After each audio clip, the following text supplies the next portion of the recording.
আপনি এখন মারা গেলে মানুষ আপনার মোবাইলে চেক করে দেখবে এটাতে গান আছে, সিনেমা আছে।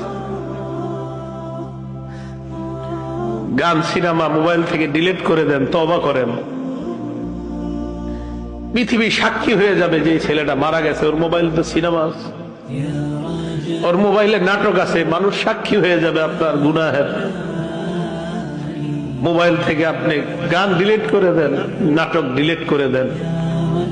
বন্ধুরা চাপ দিয়ে আমারে ফেসবুক খোলাইছিল, আমারে ফেসবুকে ইসলামী লেখালেখি করতাম।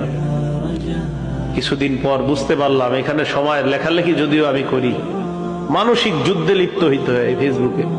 মানুষ পক্ষে লেখে, বিপক্ষে লেখে। পার্মানেন্টলি আমি ডিলিট করে দিছি, আমার কোনো ফেসবুক নাই। আমার জীবন কি চলে না বলেন? চলে, আগের চেয়ে ভালো চলতেছে। আমি যুবক ভাই যারা আছেন, যাদের মোবাইলে গান আছে, আপনি একবার ভাবেন আপনি মারা যাওয়ার পর আপনার মোবাইল তো আপনার অন্যরা চেক করবে, যারা আপনার খুব ভালো জানে, চেক করে দেখবে ওখানে গান, সিনেমা, নাটক, এমন অশ্লীল কিছু আছে কল্পনাও করতে পারবে না। ছি ছি, ওর মোবাইলে এগুলো, এটা কল্পনাও করতে পারবে না। আবু ওয়াইল মাথাটা নিচের দিকে দিয়ে বলে যে গান অন্তরে মুনাফিকি সৃষ্টি করে, গান নেফাক সৃষ্টি করে।